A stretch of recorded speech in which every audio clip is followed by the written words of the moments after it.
Hey, future health coaches, it's Megan McCrory. I know you guys are interested in careers that make a real impact. Otherwise, you wouldn't be listening to Becoming a Health Coach. I want to give you guys a sneak peek on the Black Friday deal that IIN is offering. That's the Institute for Integrative Nutrition. You can grab a massive 45% discount when you use my code MeganMcCrory20 or the link in the show notes. Either way, you'll get that discount. I signed up for this 6 years ago, right now in November, and it changed my life, as you know, if you're a listener. So join into a really great community. You can turn your passion into a business. We talked about that in the last episode. Head over to the show notes and click the link or use my code MeganMcCrory20 to take advantage of this really, really good opportunity. They only offer this massive discount once a year. And if you already had the health coach training program, you can use the same code, the same link for 35% off all the other courses, including the Chauffeur certification courses. So 45% off the IIN Health Coach Training Program and 35% off all the other stuff that they offer. Okay, let's get into it.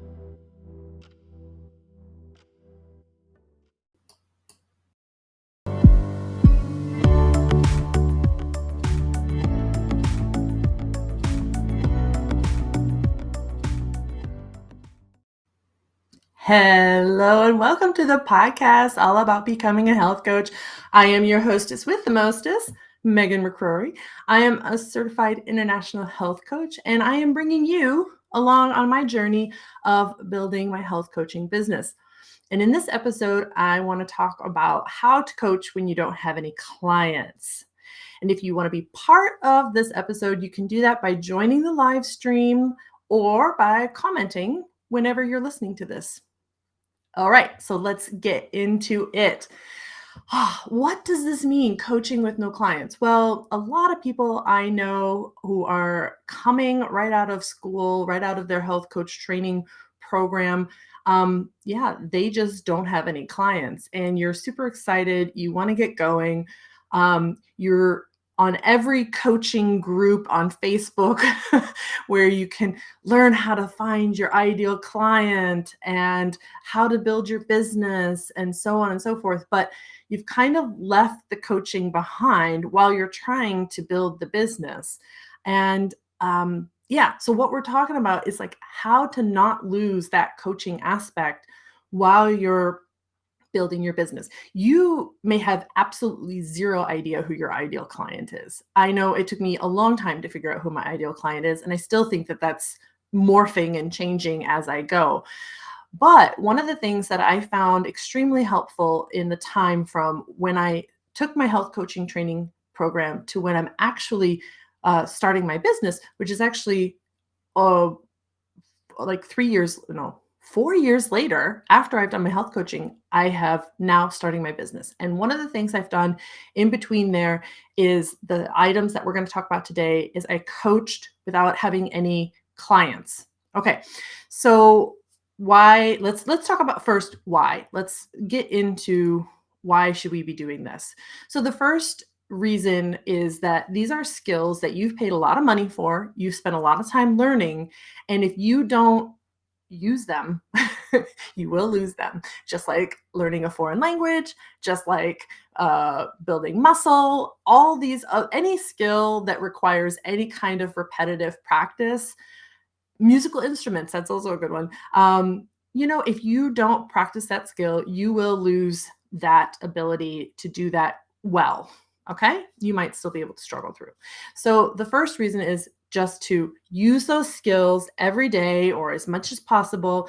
And one of the best parts about coaching is that you can practice coaching in your everyday life, in conversations and interactions that you have every day. You can put those skills to use and practice and flex that muscle. All right. Okay, so the next reason that you should practice coaching before you have any clients is that you have the potential to learn something from each person that you coach. Okay, there's information all around you, but all that information, and each person that you come in contact with will have a different view, a different lens on that information, and the different viewpoint also on the issues and problems that they have, right? They may talk about a problem that you've heard of before, but maybe they're talking about it in a way you've never heard someone talk about it before, right?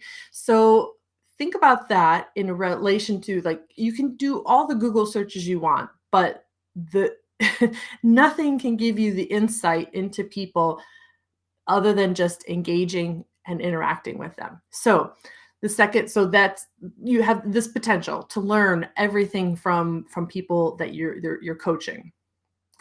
Okay, the third reason why it's really important to keep practicing coaching before you have any clients is to build your library of issues and problems and resources, actually, all three of these things. So you also have a unique lens in the world. So when you hear what somebody else says, you are processing this and you can say, oh, I have heard a podcast episode, a book, an article, or a specific person that I could connect that person with, right? So this is really good, right? To be able to flex that muscle of making the connections between resources and the person you're talking with. This is beneficial for them because they obviously get a resource, they get some more information. It's beneficial for you because you're thinking about how you can help that person, giving them information that they can then process through their own lens rather than telling them about something. Yeah, sure, share your stories, share your insights, but sharing a resource is really good because they can, again, process that through their own lens, through their own history, and understand and take that information in the best way it's going to be for them to use that information. And the other thing about building your library of issues and problems is that, yeah, everybody's got problems that need solving. I mean, when you have a business, you have an ideal client and they have a problem and you want to help solve that problem. But a lot of times it's really hard for us to articulate other people's problems. And you can have the same problem, let's call it losing weight, right? Just to be generic. That's a problem. Somebody wants to lose weight or gain weight, either way. But the way each person talks about that problem is going to be unique to that person. And you may have an ideal target market within a subset of that. Like, you want people who have tried 15 different times and never and have failed, right? Or something like that. But the point is that when you have conversations, when you talk with people, you are gathering that information and you are gathering all those problem statements and filling up that database. And that data is going to come in very handy when you are ready to define your ideal client.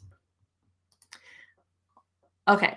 And then the last reason why you really need to be spending time practicing even before you have any clients is to get over imposter syndrome. Okay. I think everybody knows what that is, but that's essentially, you feel like you shouldn't be doing it because you're not actually a coach yet. And this is very common with new coaches because you've just learned all of your skills and you're like, oh, but I'm not a coach yet. So how could I coach yet? Because I don't know exactly what I'm doing. Well, get over that. Get over it. And the best way to get over it is by practicing. Okay.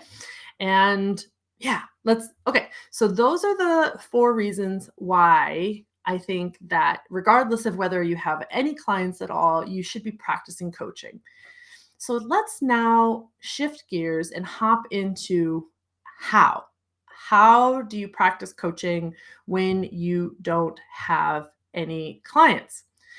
The first way is just simply to schedule a coffee chat or attend a networking event or anything that you can do where you're going to be able to have a conversation with someone longer than 10 minutes or something like that. So coffee chats are pretty easy because you can try to find someone you haven't connected with in a long time.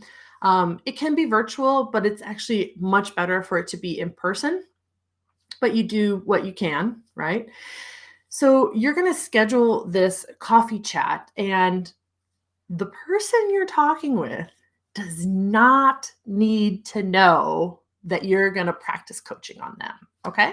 Uh, that's something you do not need to tell them. Actually, it's probably better if you think about it from yourself. I mean, of course, you can certainly tell them, but when you tell them that you want to practice coaching, it's going to be a different conversation. It's going to flex a little bit of different muscles, and maybe they're not comfortable with that. But you can definitely practice the skills of coaching without anybody knowing that you're actually coaching. So let's talk about how you go about doing that. All right. So the very first thing is to practice listening. I mean, that is like one of the hardest things for people to do, is to just be quiet and listen to another person as they're talking without immediately thinking of all the things they want to say to that person, all the replies and responses. It is so difficult. It's so difficult. So this is definitely a muscle that you need to work on in your coaching, in your coaching body, to practice listening.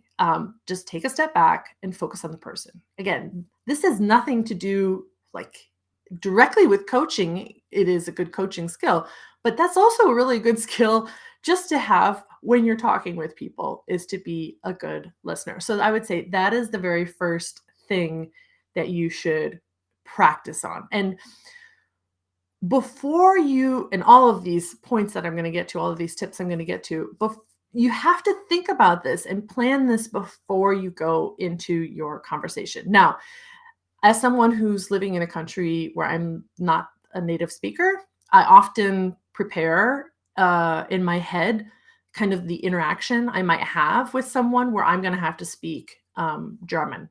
Okay.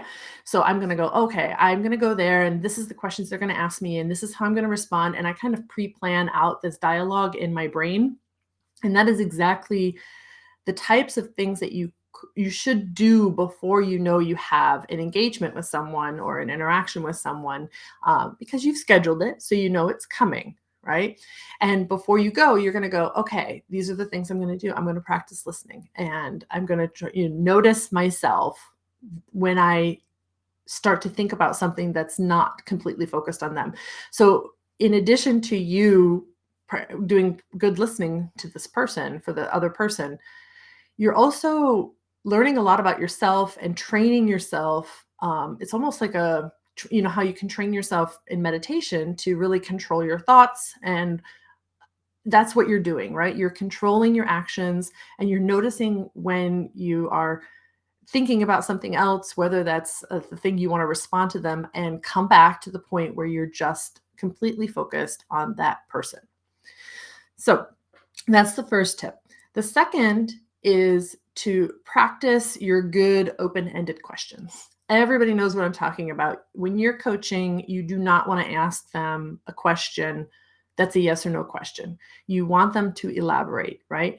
And I find it's really handy to have a list of ongoing, like a list of questions. You can frame them as past questions, present questions, and future questions. I've seen a lot of them listed that way. So what did you think about that in the past? Or what are your thoughts on this now? Or how do you feel, how do you think you'll feel about that in the future? So you can have this list of different questions and present this in different tenses.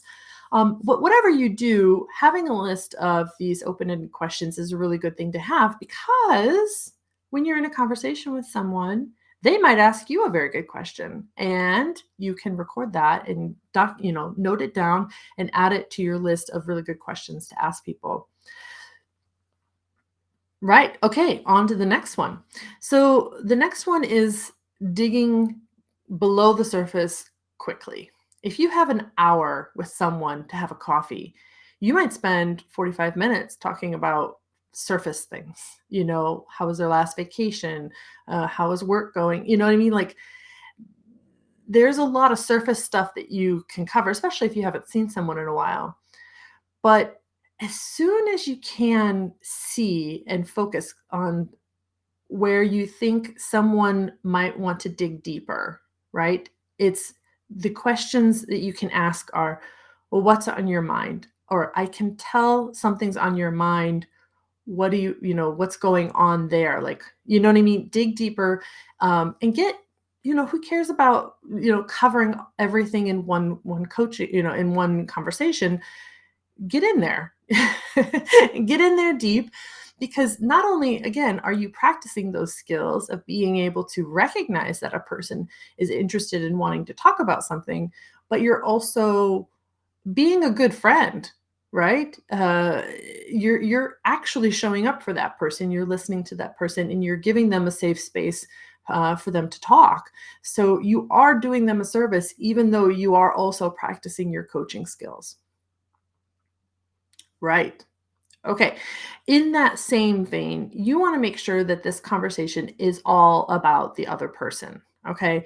Before you meet up in person, you decide that the conversation is about them. Sure, you can give your updates or whatnot, but if you keep gearing that conversation and steering that conversation back to them, this is also a very good skill that you'll need with coaching, because sometimes your client can go off on a tangent and you need to guide them back. So by deciding at the beginning that the call is about them, then you can practice that skill of guiding the conversation back into the topic at hand.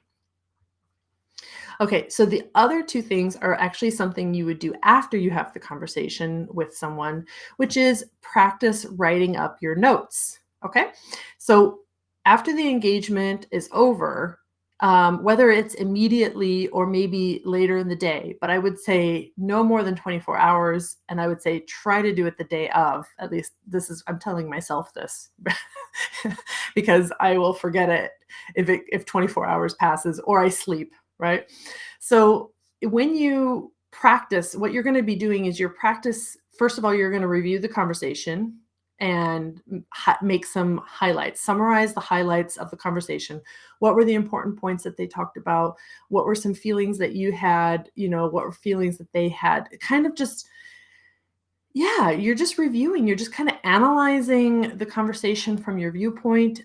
You can also note down at that point what your key takeaways were, how well you thought you did in different areas and different aspects of the conversation. And also, this is also a great time to really think back also and make those connections about resources that you might be able to give to that person. And then, of course, the last tip is to follow up then with those resources. Get in the habit of, within 24 hours, sending those resources, whatever that resource is, a podcast, a book, a workbook, whatever it is. Send an email, follow-up email. Hey, you had a great time. Here's something I thought would be really great for you based on the conversation we had. And I'd love to talk to you more about it next time we meet up. When can we meet up again?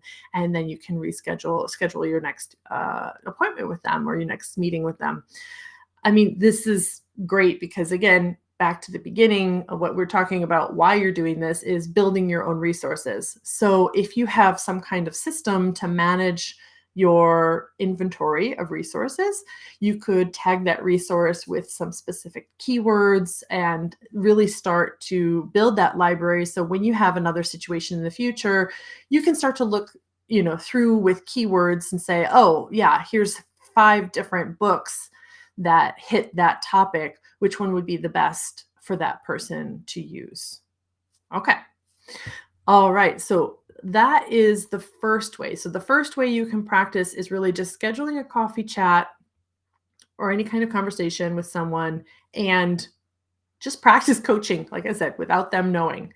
The second thing you can do, and this is what I did as well when I was, in the last 4 years, a lot of people have also a current job that they've done, and the health coaching is some kind of a side gig, and you've done all of the certification on the side, and you still have a full-time job, which is probably why you haven't really dove into creating the business all the way yet. Maybe you don't have enough bandwidth to create your business. But one of the best things that you can do is start to incorporate coaching into your current job. whatever your job is, there is probably an opportunity for you to coach at work. So I've got 3 tips here. So the first one is if you work in some kind of corporate role, or actually a lot, I think almost any job, um, there is a value of having a coaching culture. I see it specifically in corporate roles, but yeah, any company might be valuing this.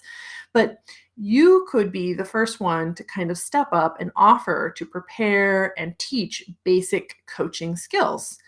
There's several books out there that have basic coaching skills, and you could say, "Hey, I am a coach, and I would love to teach some basic coaching skills to managers or anybody else who wants to learn. And this is an opportunity for you to become the expert at your company in coaching." And so the expert is literally just the person who knows the most in the room about that topic. And it doesn't mean you have to know everything. It just means you have to know a little bit more than everybody else in the room. So I did this well, I didn't do exactly this. I didn't exactly reach out to do the coaching culture, but yeah, a lot of corporate companies, and I'm thinking like even companies that aren't corporate, but I can't picture it. But anyway, you get the gist. Offer to help by teaching coaching in your current role. And this then leads into tip number 2. By doing this, you de facto become the in-house coach. People will start to know that you have got your coaching certification. You could you let other people know. And then what happens, or at least this has happened to me, often people have no idea what a health coach does, right? Or a life coach, or even business coaches and career coaches. People don't know what they do. So now is your perfect opportunity by presenting yourself as a coach in your current role. You can people can ask you about what's going on, like what is this coaching thing, and every time you have the opportunity to tell them what a coach is, you are anyway educating them, but you can also immediately begin coaching them by asking them questions, by asking them about their health, by asking about their wellness. Obviously they were interested enough to ask you about what a health coach is. You can turn around and flip that around so quickly to ask, what do they think a health coach should do? Yeah, what are their thoughts on health coaching, right? So that is another opportunity for you to practice not only your pitch, but also practice giving a little bit of coaching. And I found that, just at the coffee cooler, or the coffee station, or the water cooler, in literally 10 minutes, people would be like, oh, having little mini revelations and thinking. And if someone can walk away from your conversation with a little bit of like thinking face on, they have that little scrunched and they're thinking, I would call that a win, definitely. Okay, the last tip about incorporating coaching at your current job is to start some kind of program. And that could be, maybe your company already has like a health initiative or some similar program where they offer kind of a wellness benefits to the employees. And whether or not they outsource that or insource that, you could approach whoever's running that program and say, hey, listen, I have my health coaching certification, and I would love to start a meditation group, or I'd love to start a group coaching circle, or I'd love to prepare a lunch and learn topic, or perhaps a workshop. All of these things that you could offer, especially because learning how to present health coaching in a corporate situation is a good skill to have, because corporate clients for health coaching pay a lot of money. I'll be frank with you. So if you can practice that and you can hone those skills of how to present in a corporate situation, you will be steps ahead when you are ready to launch your business. Okay, so those are the 3 tips for how to incorporate coaching at your current job. And the last way that you can practice your coaching without any clients at all is to practice with another coach. Okay. Coaches love to help. So you just need to ask. Um, yeah, I mean, it's really as simple as that. So I'm sure that you may have been in touch with some coaches that are in your health coach training program, or perhaps you've met coaches in a Facebook group where other coaches are hanging out. Um, no matter how you find another coach, and I really recommend, actually, by the way, if you did an online training, I would really recommend that you look for other health coaches in your area physically and start to meet up with them, just to create your little collective, your little brain trust of people around you. And again, so asking them for a coffee and tell them you want to practice. Tell them this is a practice for me. And if you could, this would be helpful if I could practice something along those lines. And then use all the information we already talked about before, listening, your open-ended questions, resources, etc. But what's going to be really good about practicing with a coach, this is tip number 2, is that coaches know how to be coached. Okay. A lot of times, people who have never been in a coaching situation, they don't know how to be coached. So it can be a little frustrating for a new coach who is practicing in order to, work through that. So and as I mentioned at the beginning, if you're just having a coffee conversation and you don't tell someone you're practicing, of course they don't know you're coaching them. That's not the point. The point was to flex some skills while you're just having a good talk. But now, in this third way, when you're coaching with other coaches, now is the time when you really want to make sure that you can flex your muscles. And so it's really good that the coach, you actually coach another coach so that they know, oh, I need to think about this and react, and how to react. And it sounds silly, but it's kind of yeah, it's the truth. It's the truth. If you are a coach, you know how to be coached. Let's put it this way. And that's very helpful when you're practicing and a newbie. Okay. And the last thing about practicing with another coach is that your coaches can offer feedback, right? So that's not something you would typically ask someone if you're on a coffee date, having a conversation, because A, you didn't tell them you were practicing, and B, that's just a little weird unless the person is weird like that and they're up for it. But when you coach with another coach, then you can ask them for feedback. You can tell them that you're practicing, and the feedback is going to be, let's say, maybe put in a way that's more beneficial for you than feedback from a client. I mean, feedback from a client is always beneficial, but you know what I'm saying. So it's like kind of asking, it's like teaching with another teacher in the room, and that teacher can give you information that you might be able to do better in the situation, or you did really good in that situation because they also know how to teach. So same thing with coaches. Yeah. So these are the reasons why I think it's really important to coach when you don't have any clients, and how to do that when you don't have any clients. And I know that was a lot of information that I shared, and I should have probably mentioned that this at the top of the hour, but I do have all of that information in a nice, handy little free printable handout for you. And the link for that free printable is in the show notes, or it's over at on the episode page at becomingahealthcoach.ch. Yeah, so I thought I would just, get that all nice and tidy for you and help you guys out there. And I want to leave this conversation in a way that you know what to do next, right? So it's pretty simple, but it's also pretty hard, right? So it's not easy, but it's simple.